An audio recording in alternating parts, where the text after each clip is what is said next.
implement those changes in your day-to-day activities. So this webinar would have all the major changes under the income tax starting from April 2020 for the current financial year with respect to assessment year 21-22. Today I've got CA Harmeet Kaur with us. She is a chartered accountant. She is with Tax Mantra Global for more than 8 years now, and she will help us to understand all the major changes in the income tax laws. Over to Harmeet. Uh, I will just share the PPT in a second.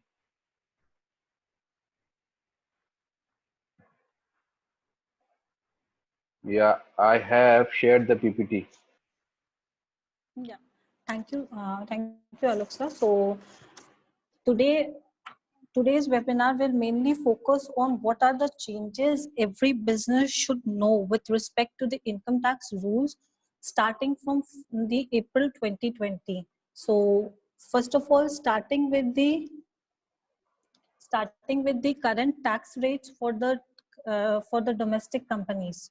So as we all are aware that at present the current tax rate for the domestic companies is 25%. So and plus 4% health and education says the effective tax rate comes to around 26%. Moreover, the companies whose turnover or gross receipt was up to 400 crore in the previous year 17-18, they are liable to pay taxes up to 30 on at the rate of 30%, and accordingly 4% plus 4% health and education cess. And if any other company, if there is any other company other than these two, then they are also liable to pay 30% taxes. Moreover, MAT rates has been reduced from financial year 1920. So from the financial year 1920, earlier the MAT rate was 18.5%, but now the same has been reduced to 15%. And moreover, in the present tax regime, the surcharge is applicable on the domestic companies at the rate of 7% if your net income is between 1 CR to 10 CR, and if your net income exceeds 10 CR, the applicable surcharge is 12%. Moving on next, in the interim budget in the month of September, the government brought the relaxation in the corporate tax rates. As we all are aware that the corporate tax rates has been reduced to 22%. So in the interim budget, the government brought this amendment and this new section, that is 115 BAA, wherein the tax rates has been reduced to 22%. Moreover, surcharge will be levied at the rate of 10% and education cess will be levied at the rate of 4%. So in this case, the effective tax rate would come to around 25.168%. So if we compare this to our previous regime, in the previous regime, what is happening is the tax rate is 25% and surcharge is applicable only once you cross the limit of 1 CR. So if you are crossing the previous regime, if you are crossing the limit of 1 CR and your net income is up to 10 CR, then 7% surcharge will be levied. And if you are crossing 10 CR limit, the surcharge of 12% will be applicable. But in the reduced corporate tax rates which the government has brought in this interim budget, in this case surcharge will be applicable at the rate of 10% irrespective of whatever you are earning. So even if you are earning 10,000, that is your net profit or your net income is 10,000, then you have to pay surcharge. 10% surcharge will be levied. So the effective tax rate in this case will be 25.168%. Then one relaxation which government gave in this section is the MAT will not be applicable to such companies. So earlier earlier we used to compare whether we will be paying it through MAT or through the. Are you able to control the? Are you able to control the PPT? Just see, I've given you the access. Yeah. Yeah. So you can move the slides now. Yeah. So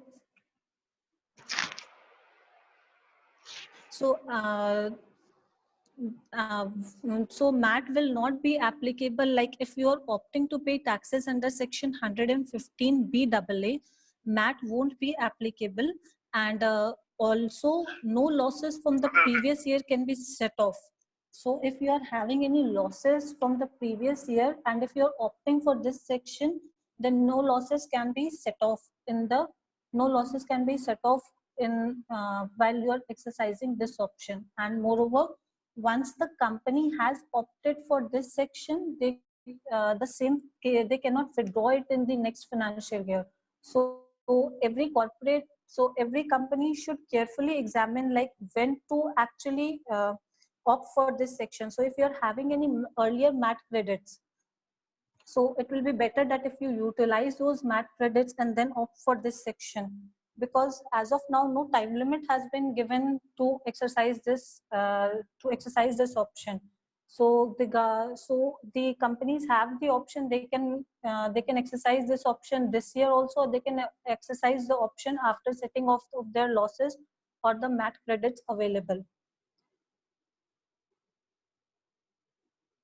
Moving forward,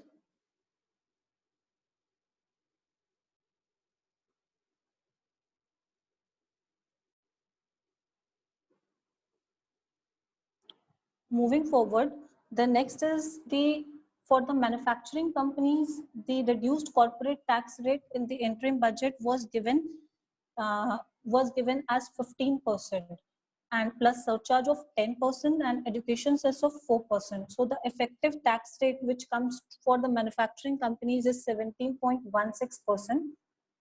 Over here also MAT won't be applicable. If you are opting for this section, then you are not you won't be paying taxes as per MAT. And the uh, and the conditions which are prescribed, like if you opt for this section, then 3 conditions which are prescribed are that your company must be engaged in the business of manufacture or production of any article or thing, and the company must be set up on or before, that is the company must be set up or registered on or after 1st of October 2019, and they should have commenced manufacturing on or before 31st March 2023. So these are the 3 main conditions. Like if for the manufacturing companies, if they are opting for section 115 BAB, so these 2 sections, that is 115 BAA and 115 BAB, these are applicable from the financial year 1920 itself. So while finalizing the books of accounts this year, the companies need to keep in mind whether they will be opting for this section or not.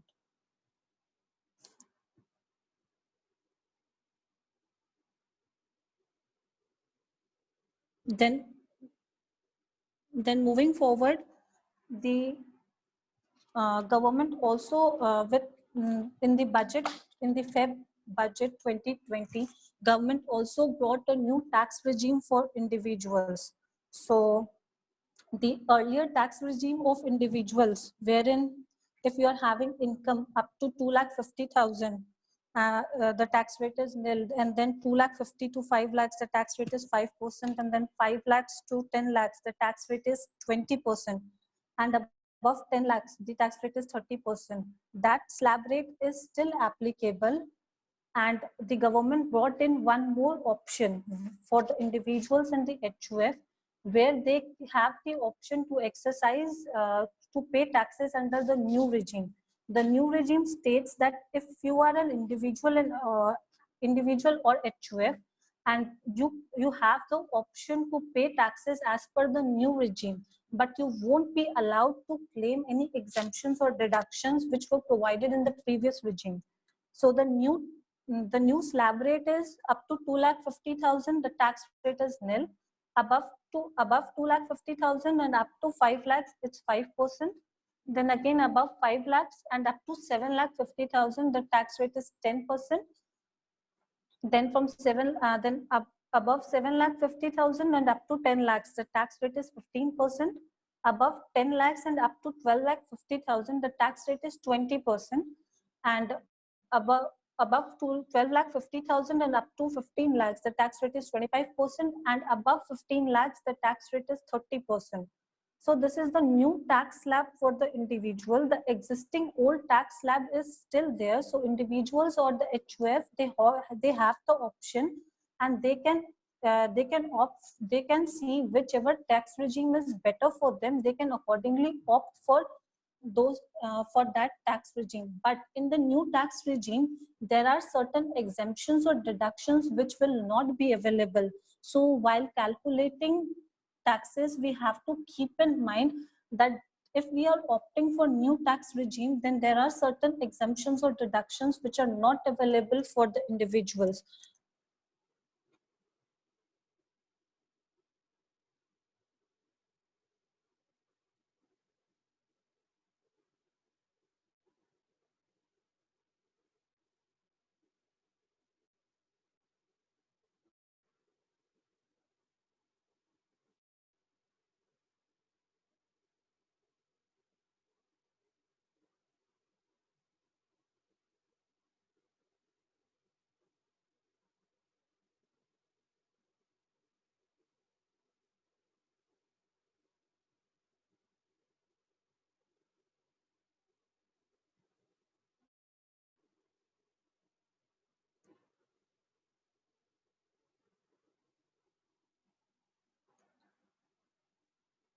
Yeah, so we were discussing like there are certain exemptions or deductions which are not available to the individuals if they opt for this new regime. So a standard deduction of rupees 50,000 will not be available. Leave travel allowances will not be available. No, SSCs cannot claim HRA.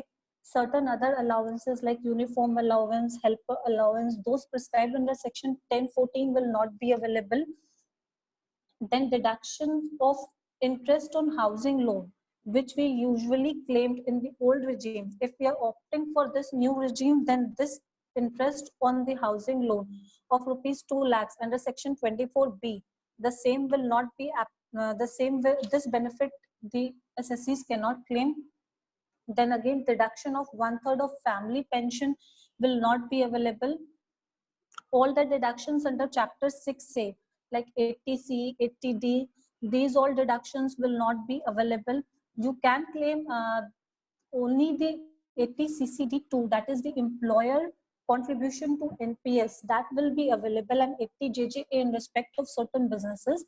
But the other deductions which generally individual claims like 80C, like contribution to PF and all, these won't be available if you are opting for this new regime.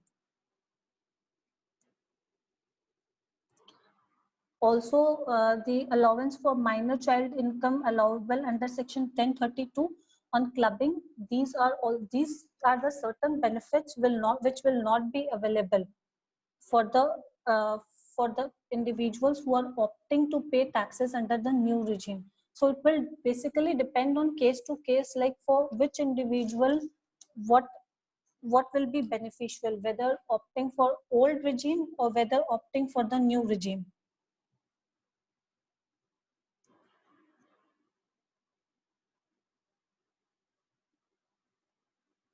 Then moving forward there has also been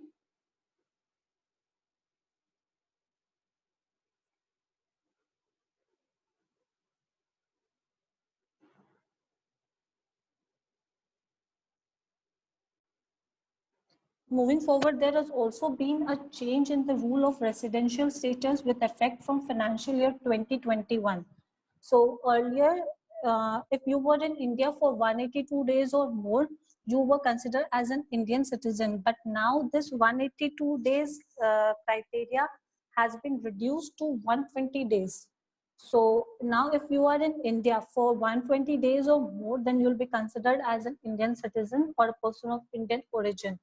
The Finance Act 2020 has also introduced the concept of deemed resident. So deemed resident states like those citizens who are having total income other than income from foreign sources which exceeds 15 lakhs. Like if you are having income other than income from foreign sources and it exceeds 15 lakhs and you do not have a domicile or residence in any other country, then you will be deemed to be resident of India. So if you are having income from other than income from foreign sources and it exceeds 15 lakhs and you do not have any domicile or residence in any other country, then you will be considered to be a deemed resident of India.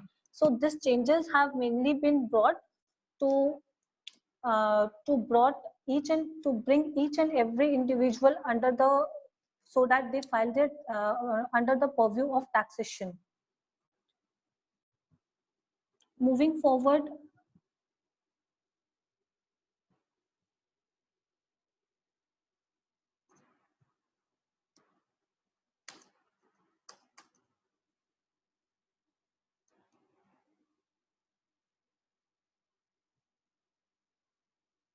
moving forward, as we moving forward, the government has reduced the rate on TDS on fees for technical services with effect from financial year 2021. So with effect from financial year 2021, earlier the fees for technical services were liable, the TDS was liable to be deducted at the rate of 10%, but now the government has reduced the rate for TDS on fees for technical services at the rate of 2%. The limit remains the same, that is 30,000 is the limit, but the TDS rates has been reduced for fees for technical services. Professional services will continue to be TDS to be deducted on professional services will continue to be remain at the same percentage, that is 10%, but TDS on the fees for technical services will be deducted at the rate of 2%. Moreover, the Finance Act has also extended this benefit of reduced rate to royalty in nature of consideration for sale, distribution or exhibition of cinematographic films. So TDS on case of royalty, which is in the for fees for technical services basically, which is in the nature of consideration for sale, distribution or exhibition of cinematographic films, the TDS will be deducted at the rate of 2%. But if there is any professional royalty, the TDS will continue to be deducted at 10%. So this section is very critical because herein we have to uh, go through the definition of professional services or technical services. Professional services are generally described in section 44A of the Income Tax Act. So every person carrying on legal, medical, engineering or architectural profession, or the profession of accountancy or interior decoration or any other profession as or any other or any other notification as prescribed by the board in the official gazette.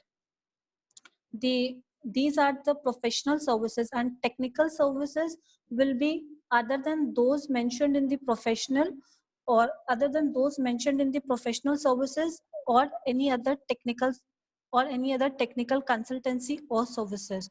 So herein the definition of professional and technical services is very critical, and we have to accordingly examine like whether TDS will be deducted at the rate of 10% or 2%. Moving forward, as we all are aware that with effect from financial year 2021, the dividend distribution tax has been abolished. So now the companies, if they are distributing dividend, they are not required to pay dividend distribution tax, or alternatively, that dividend income will be taxable in the hands of the recipient. Earlier, the dividend distribution tax was payable at the rate of 15% plus additional surcharge and education cess, and the effective tax rate was coming to around 20.56%. But with effect from financial year 2021, to reduce the compliance burden on the companies, they the government has abolished this dividend distribution tax, and this has been completely removed with effect from assessment year 21-22. And moreover, the companies, if they are distributing dividend, they are required to deduct TDS. So if any company is distributing dividend, then they are required to deduct TDS on the same, and the monetary limit is 5,000, and the rate of TDS on dividends is 10%. So with effect from financial year 2021, no DDT will be payable, and the companies, if they are distributing the dividends, they have to deduct TDS on the same. The monetary limit is 5,000. Monetary limit is 5,000. So if the amount exceeds 5,000, then TDS has to be deducted at the rate of 10%.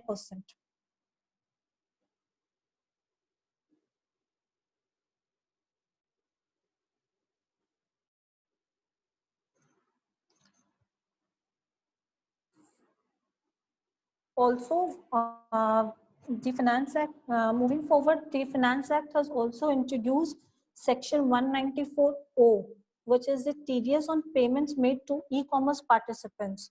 So, like if you are a seller and you are selling it through any e-commerce platform, selling your goods or services through any e-commerce platform, then it's a duty of that e-commerce platform to deduct TDS, on the payments made by them at the rate of 1%.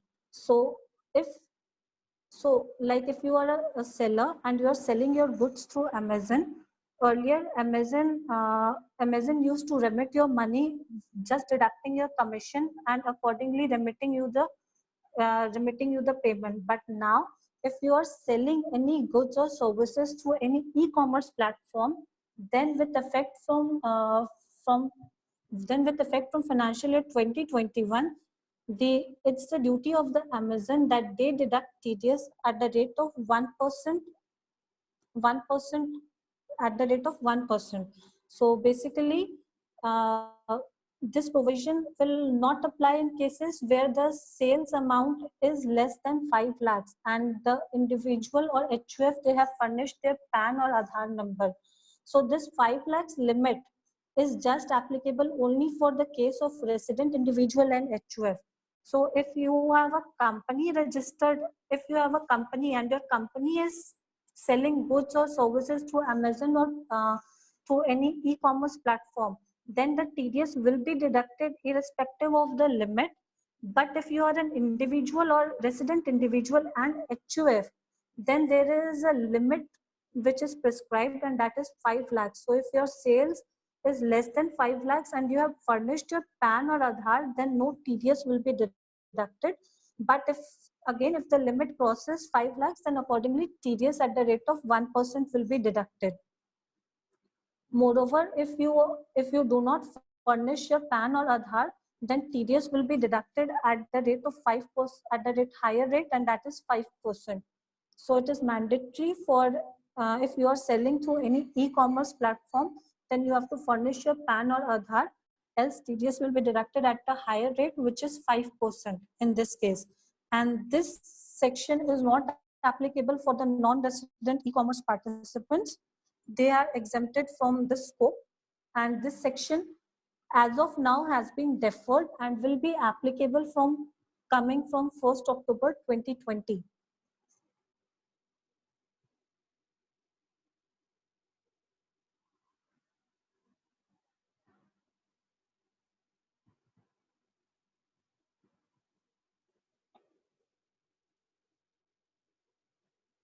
Okay, Harmeet, let's move ahead. Yeah.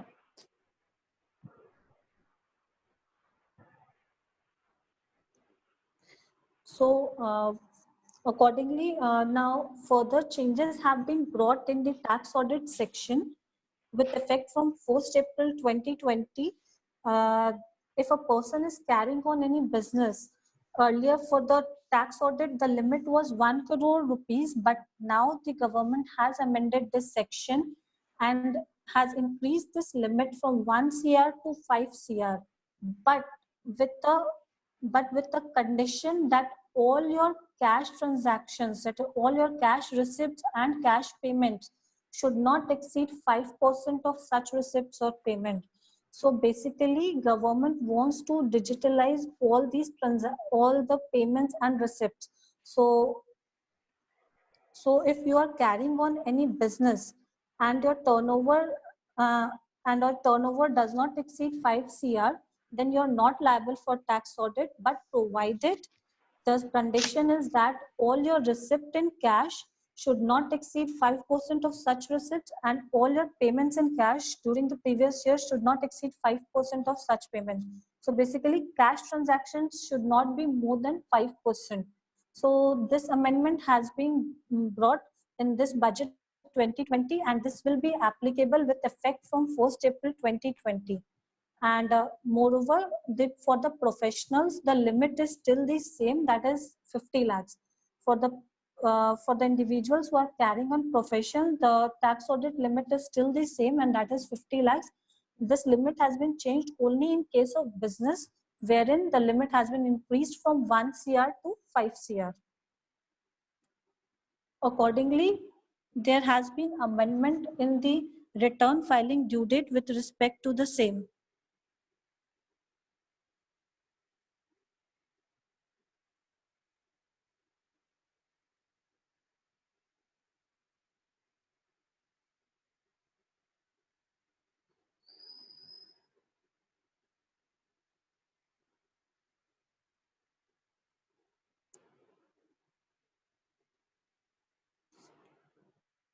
Accordingly, there has been amendment in the return filing due date.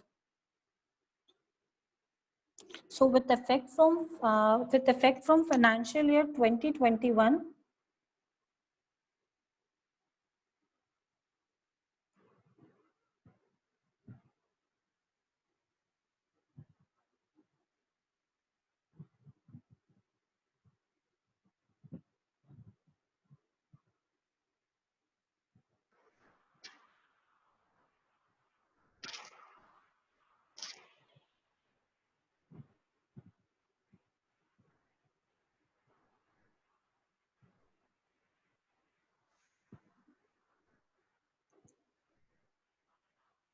So Harmeet, we have completed the webinar.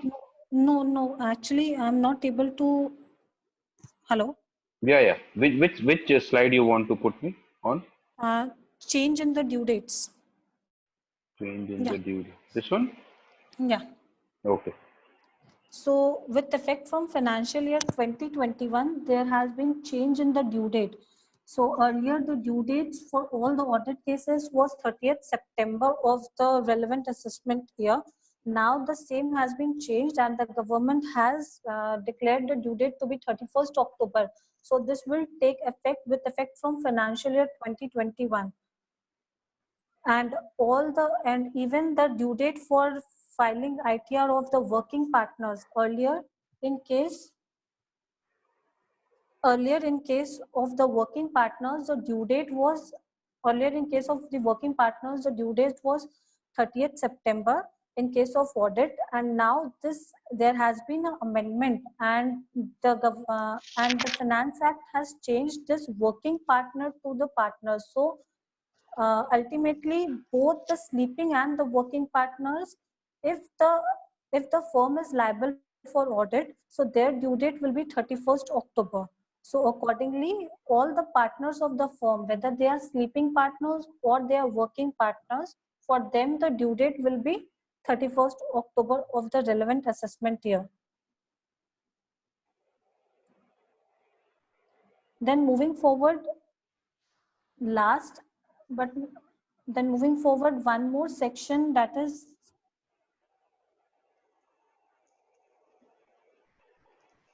has been introduced, wherein penalty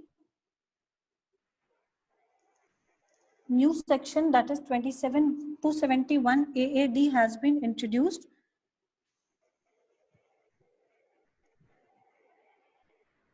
Can we move to the next slide, sir?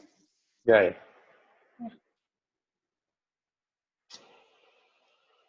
So a new section that is 271 AAD has been introduced by the Finance Act 2020, wherein a penalty if you are entering any false entry in your books of accounts, or any entry which is actually to evade any tax liability, then there will be a penalty which will be equal to the aggregate amount of such false entries or omitted entries. So So now while finalizing your books of accounts, you have to be very careful while you are entering any of the entries in your books of accounts. There should be a proper invoice for every expense which you are entering in the books of accounts, and those expense should be incurred for the business purpose. Then only you can enter the same in the books of accounts. Otherwise penalty will be levied, and penalty will be equal to the aggregate amount of such false entries or the omitted entries. Okay.